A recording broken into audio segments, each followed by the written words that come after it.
هالووین اومد، فصل فیلم‌های ترسناک و چه جایی بهتر از کانال ما. بله، مووی دیلر بهتون 4 تا فیلم جالب و جذاب و ترسناک معرفی میکنم به اضافه 2 تا سورپرایز. پس تا آخر این ویدیو با ما باشید تا بهتون وحشت واقعی رو نشون بده.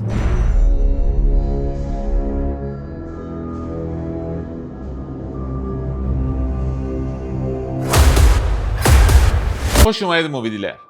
هالووین و فیلم‌های ترسناکش. میدونم توی این کانال همیشه میخوایم فیلم‌های معرفی کنیم که کمتر بهشون پرداخته میشه.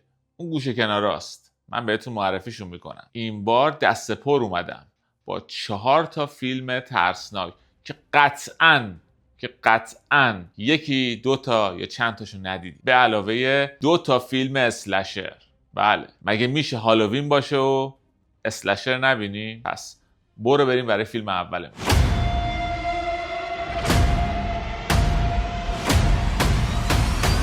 فیلم اول ما یه فیلم استرالیاییه به نام دریاچه مونگو، لیک مونگو. فیلم محصول 2008 به کارگردانی جول اندرسون که خیلی جالبه. این کارگردان بعد از ساختن این فیلم دیگه هیچ فیلمی نساخت و همین قضیه باعث شد که بین عشاق سینما، مخصوصا کسایی که طرفدار فیلم‌های ترسناک هستن، خیلی موندگار بشه. فیلم یه جور مستند نماییه که بهش میگن ماکیومنتری، که در اصل شما حس میکنی که داری یه مستند نگاه میکنی، ولی اینجور نیست. مصاحبه‌های جدی، تصاویر آرشیوی، مصاحبه با خانواده اشخاصی که این اتفاقا براشون افتاده و همه یه جوری درست شده که تو واقعا فکر کنی که داری یه فیلم مستند نگاه میکنی. حالا جالب اینجاست که خبری از جیغ نیست، خبری از اون اسکری جامپا نیست. فضای فیلمه که شما رو میگیره. بله، یه جوری شما رو غرق خودش میکنه که خواب از سرتون میپرونه. داستان درباره یه خانواده است که دختر نوجوانشون توی حادثه غم‌انگیز تو دریاچه غرق میشه. اما بعد از مرگ اون دختر یه سری اتفاقات عجیب شروع میشه. صداها، تصاویر، ویدیوهایی که انگار نشون میدن اون دختر هنوز به یه شکلی حضور داره. تولید فیلم خیلی سخت بوده، با بودجه خیلی کم ساخته شده، همونجوری که بهتون گفتم توی استرالیا. ولی فیلم کم کم بین عشاق سینما خیلی طرفدار پیدا کرد. فیلم در کنار اون ترسش یه حس غم‌انگیزی هم داره. شما با اون خانواده، با تک تک اون اعضا خیلی احساس همزاد پنداری میکنید و بیشتر از یه فیلم ترسناک صرف جلو میره. بهتون به شدت پیشنهادش میدم. لیک مونگو، اولین فیلم ما.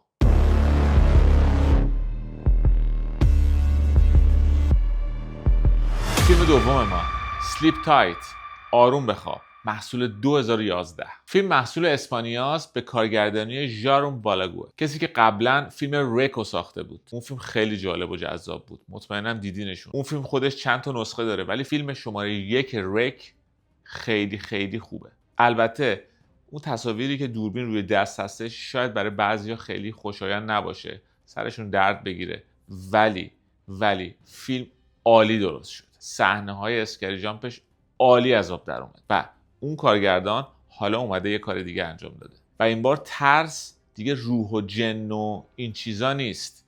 ما با خود انسان سر و کار داریم. بله، همون آدمایی که تو کوچه خیابون میبینیمشون، همسایه‌مونن. و یا داستان درباره مردیه به نام سزار. اون یه سرایدار ساختمونه و از بیرون به نظر آدمی معمولی میاد. همیشه لبخند میزنه، کارشو درست انجام میده و هیچکس بهش شک نداره. اما پشت این ظاهر عادی یه ذهن بیمار و تاریک پنهون شده. سزار یه مشکل اساسی داره. اون فقط وقتی خوشحاله که بقیه ناراحت باشن. از همینجاست که میفهمید چه فیلمی انتظارتو میکشه. این فیلم بهت نشون میده که گاهی وقتا ترسناکترین چیزا روح و جن و اینجور چیزا نیستن. بله، همین آدمای معمولیه و به بهترین شکل توی این فیلم نشون داده شده. بازیگر نقش سزار توی این فیلم خیلی جالب بازی میکنه.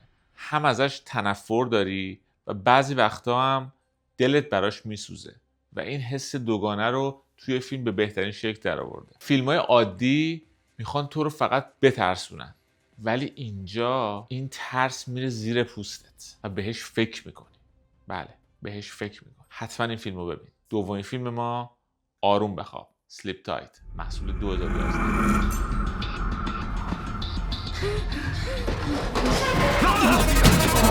و اما فیلم سوممون پرونده دبرا لوگان، محصول 2014. این فیلم که کارگردانش آدم روبیتله خیلی فیلم جالب و خاصی. برای چی اینو بهتون میگم؟ برای اینکه هر کسی این فیلمو دیده آخرش گفته این دیگه چی بود. اومدم یه فیلم جالب دیگه، یه فیلم زیرخاکی دیگه بهتون معرفی کنم.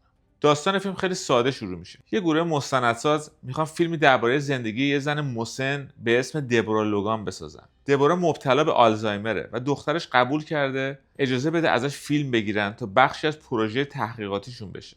همه چیز خیلی معمولی شروع میشه. پر از صحنه‌های روزمره، گفتگوهای خانوادگی و سختی‌های زندگی با بیماری. اما کم کم اوضاع تغییر میکنه. رفتارهای دبرا شروع میکنه به عجیب‌تر شدن. اتفاقایی میفته که دیگه نمیشه فقط با بیماری توضیحش داد. اینجاست که فیلم وارد یه مسیر تاریک میشه. یه ترکیب ترسناک از بیماری روانی و نیروهای ناشناخته. چیزی که جالبه اینه که اون بیماری آلزایمر باعث میشه که تمام وقایع خیلی عادی‌تر و واقعی‌تر جلوه بدن. این فیلم یکی از ترسناکترین و به یاد موندنی ترین سکانس‌های فیلم‌های وحشت رو داره. بهتون نمیگم، اسپویل میشه. ببینید و حتما برام کامنت بذارید، چون که خیلی خیلی خیلی معروف و محبوبه بین طرفداران فیلم‌های ترسناک. بازی شخصیت دبرا لوگان، اون خانوم، خیلی خیلی خوب از آب در اومده. خیلی کار سختی بوده بازی تو این نقش و به بهترین شکل این کار رو انجام داده. چرا این فیلم برای هالووین جالبه؟ برای اینکه اون ترس روانی و اون ترس ماورایی رو با هم ترکیب میکنه و یه فیلم عالی از آب در میاره. ببینید، لذت ببرید و بترسید.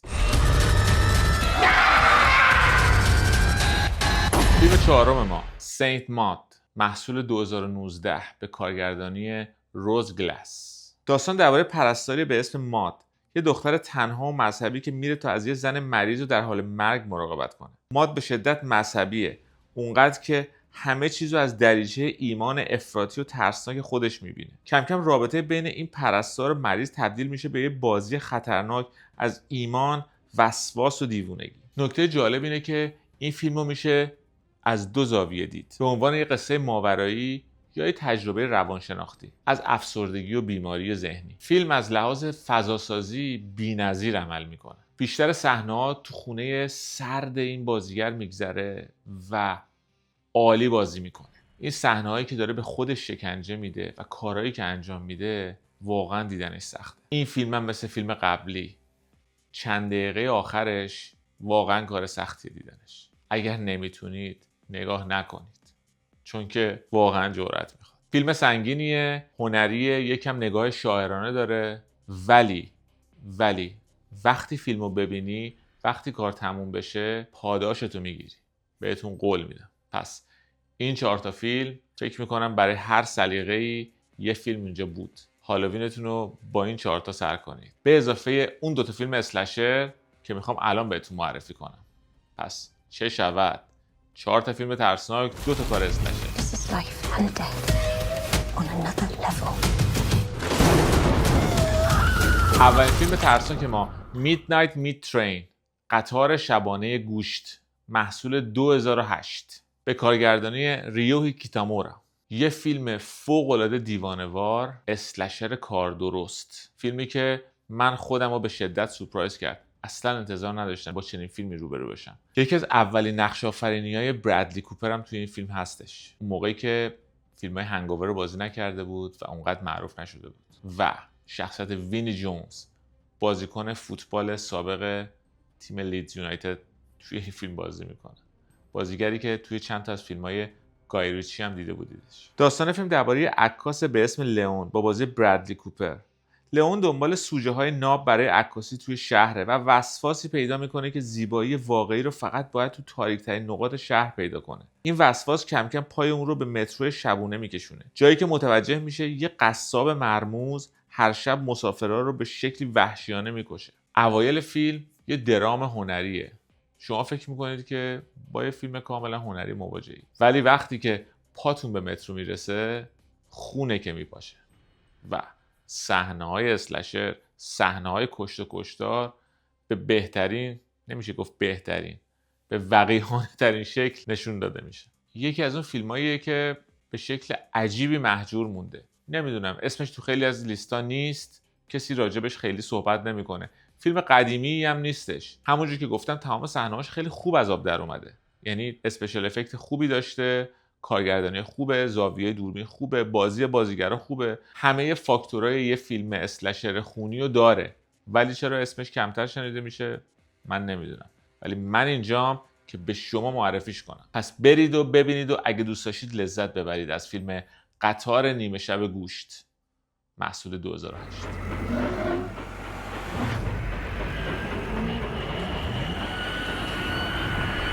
و آخرین فیلم ما یه فیلم اسلشر دیوانوار، سدنس، اندوه، محصول 2021 از کشور تایوان به کارگردانی راب جاباز که یه فیلمساز کاناداییه، از کانادا رفته به تایوان یه فیلم اسلشر ساخته و چیکار کرده. خب حالا داستان راجع به چیه؟ ماجرا درباره شیوع یه ویروسه. آره میدونم الان همتون میگید بازم ویروس، ولی این یکی با همه فرق میکنه. این ویروس آدما رو تبدیل به موجوداتی مثل زامبی نمیکنه، بلکه اون تاریک‌ترین و وحشیانه ترین غرایز انسانی رو آزاد میکنه. یعنی آدما عقلشون رو از دست میدن و بدون هیچ مرزی هر کاری که همیشه تو ناخودآگاه میخواستن انجام بدن رو عملی میکنن. نتیجهش چی میشه؟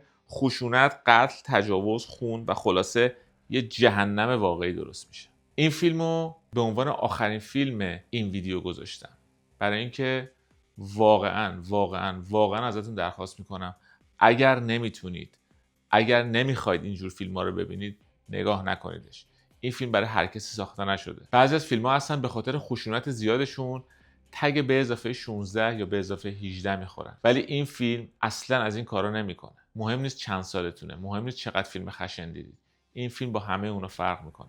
واقعا اذیت میشید اگر نمیتونید تحملش کنید. یه چیز جالبم این فیلم داره، یه زوج هستن باید به هم برسن این وسط و این قضیه رو خیلی جالب و جذابتر میکنه و فیلم فقط یه خشونت صرف نیستش. شما یه انگیزه انسانی پیدا میکنید که فیلم رو ادامه بدید. همونجوری که گفتم فیلم برای تایوانه ولی جلوه های ویژه فوق العاده است. هیچ چیزی از فیلم های هالیوودی کم نداره. لحظه ها و صحنه هایی که درست کردن واقعا عجیبه. واقعا عجیبه. فیلمی مثل این من تا حالا ندیده بودم و هر موقع راجع به فیلم‌های ترسناک یا فیلم‌های اسلشر صحبت میشه این فیلم میاد تو ذهنم.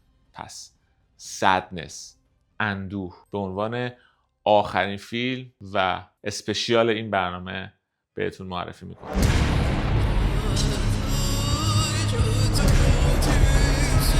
6 تا فیلمو اگر ندیدید هر کدومشون رو حتما ببینید. برای من کامنت بذارید، بهم بگید از کدومش بیشتر خوشتون اومد. سابسکرایب کردن، زدن اون زنگوله، معرفی به دوستاتون بزرگترین کمکیه که به من میکنید و مثل همیشه امیدوارم که از این ویدیو هم لذت ببرید.